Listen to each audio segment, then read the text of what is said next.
বিসমিল্লাহির রহমানির রহিম। আসসালামু আলাইকুম সুপ্রিয় বন্ধুরা, গ্যাসের চুলায় কিভাবে পারফেক্টলি নান রুটি তৈরি করবেন তার একটা পারফেক্ট রেসিপি আজকে শেয়ার করব। এখানে আমি ময়দা দিয়ে গ্যাসের চুলায় ফ্রাই প্যানে ফুলকো ফুলকো নান রুটি তৈরি করেছি। একটা মিক্সিং বল নিয়েছি। এখানে আমি ময়দা নিব 3 কাপ। ময়দার বদলে আটাও নিতে পারেন।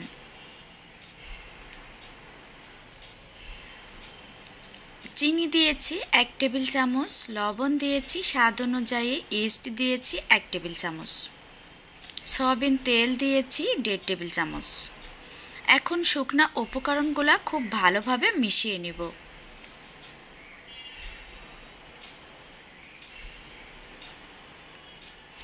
এখন এখানে গরম দুধ দিয়ে দিচ্ছি। একটা নরম ডো তৈরি করতে যতটুকু লাগবে ঠিক ততটুকু।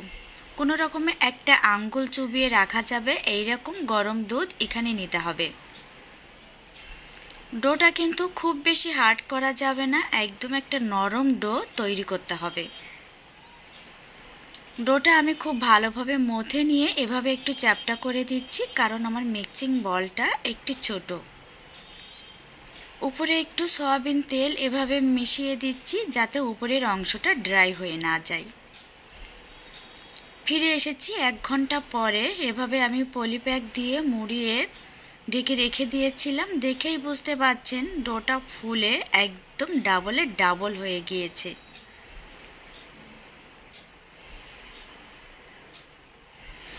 এই ডোটা কিন্তু আমি আর মথে নিব না, যা মথার আমি প্রথমেই খুব ভালোভাবে হাতে সময় নিয়ে মথে নিয়েছিলাম।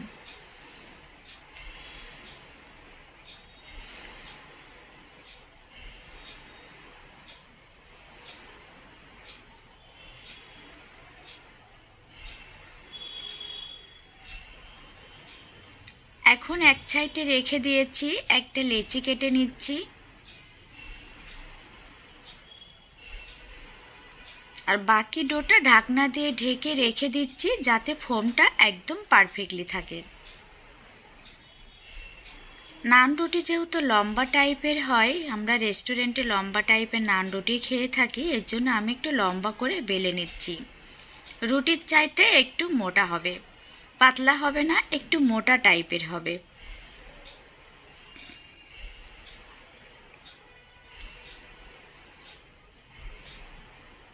দেখেই বুঝতে পারছেন আমি কিন্তু খুব বেশি মোটা করিনি, কারণ এই রুটিটা ফুলে কিন্তু একদম ডাবল হয়ে যাবে। চুলার উপরে আগে থেকে প্যান বসিয়ে প্যানটা ভালোভাবে গরম করে নিতে হবে। যদি গরম করে না নেন তাহলে কিন্তু নান রুটিটা ভালোভাবে ফুলবে না।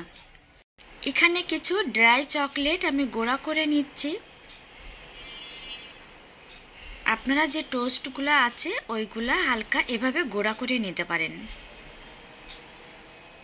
চুলার জালটা মিডিয়াম হিটে রেখে এভাবে উল্টে পাল্টে আমি ভেজে নিচ্ছি। দেখেই বুঝতে পারছেন রুটিটা ফুলে কিন্তু ডাবল হয়ে গিয়েছে। ফ্রাই প্যানের নিচে অবশ্যই একটা লোহার তাওয়া দিতে হবে। তাওয়া দিয়ে তারপরে লো হিটে এভাবে ভেজে নিতে হবে। চুলার জালটা কিন্তু কোনোভাবেই হাই হিটে রাখা যাবে না, একদম মিডিয়াম টু লো হিটে হাতে সময় নিয়ে এভাবে উল্টে পাল্টে ভেজে নিতে হবে। তাহলে নানটা একেবারে পাউরুটির মতো নরম হবে, মুখে দিলে মনে হবে মিলিয়ে যাবে।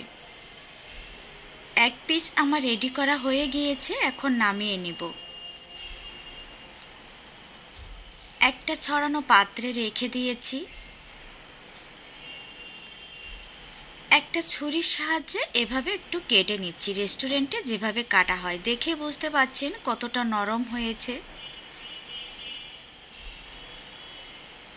এখন উপর থেকে দিয়ে দিচ্ছি গলানো বাটার, দিয়ে এভাবে একটু ব্রাশ করে নিচ্ছি। এখন এখানে দিয়ে দিচ্ছি চকলেটের যে গুঁড়াটা তৈরি করেছিলাম সেই উপকরণটা দিয়ে, আর প্রতিটা রুটি কিন্তু এরকম ফুলে ডাবল হয়ে যাবে। একে একে সবগুলা এখন আমি ভেজে নিয়েছি। দেখেই বুঝতে পারছেন কতটা ইয়ামি, কতটা মজার হয়েছে। আশা করি ভিডিওটা ভালো লেগেছে। তো আজ এ পর্যন্ত, সবাই ভালো থাকবেন। আল্লাহ হাফেজ।